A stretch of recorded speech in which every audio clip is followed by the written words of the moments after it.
I want to have fun with this video on how to sound smart. I'm assuming you are smart, but sometimes you get a little awkward, get a little overwhelmed in conversation, and so you want to make sure you actually sound as smart as you are.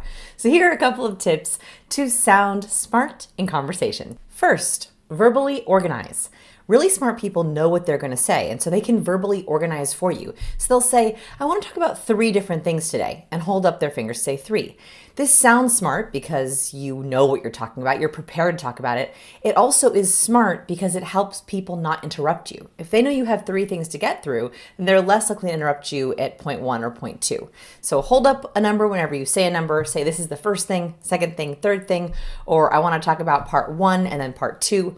Use your gestures and your words to verbally organize. Second, this is an easy one. Use people's names. And this is important because using people's names shows that you remember their name and you care enough to use it. So first, try to remember people's names. I have another YouTube video on that for you if you want to check it out. And second, use them in conversation. Use them when you give compliments. Use them when you want to ask someone something or call on someone for something. The more you use people's names, the more it shows you remember them and you want to address them. Third, remember as much as you can about the person. Specific details are better. So really smart people and caring people think about the person they're with and remember a lot of details about them. So if someone's married or has kids, has a favorite sports team, likes a certain way they take their coffee, try to make a mental note or a physical note.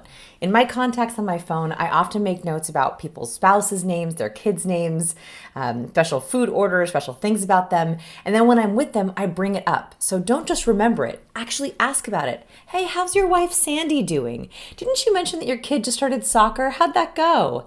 The more you can remember and ask, it shows you care, you're smart enough to remember, and that makes you super captivating. 4, use a downward inflection. So we talked about how using an upward inflection in our vocal power section can make you sound like you're questioning because you're not sure. The opposite of an up talk, so going up at the end of your sentence, is a downward inflection. So that's going down at the end of your sentence. Right? So downward inflection is used by very highly charismatic speakers. Researchers actually studied this. They found that when we hear the upward inflection accidentally used on a statement, our brain doesn't believe it. But when we hear the downward inflection, it sounds more like a command, more like authority.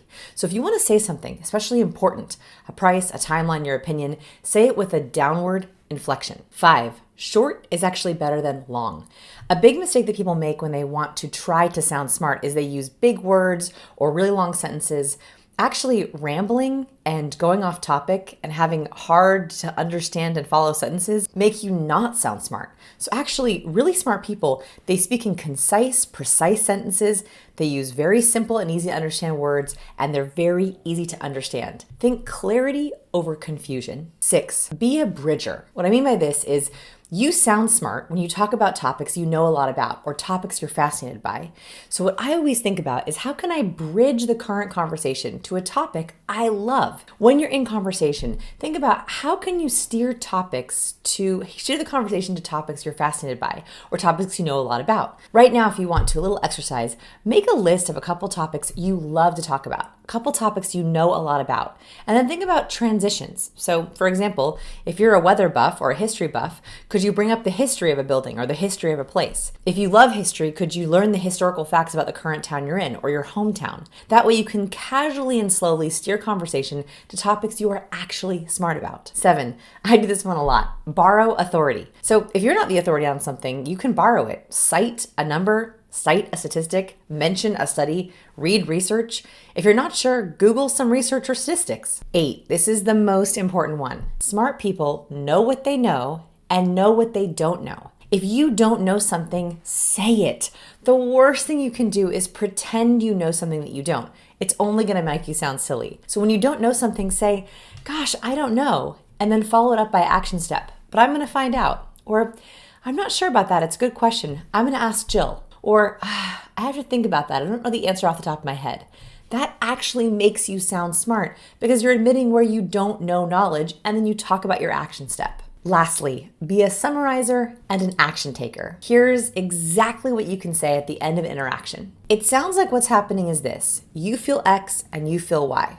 What can we do next? Very smart people are easily able to take the feelings in a room, summarize it, and then talk about the next step. In this way, smart people help us feel heard, but also move forward. Of course, the best way to be smart about a topic is to get smart about a topic. So, the bonus section here, the bonus tip is if you want to learn more about a topic or if you want to sound smart about a topic, go read about it, go learn about it, go explore with it. That way, you're actually going to know more about it and it makes it much easier to sound smart. Do you want to be an amazing conversationalist? I would love to help. Be sure to check out my latest online training, Conversation Mastery.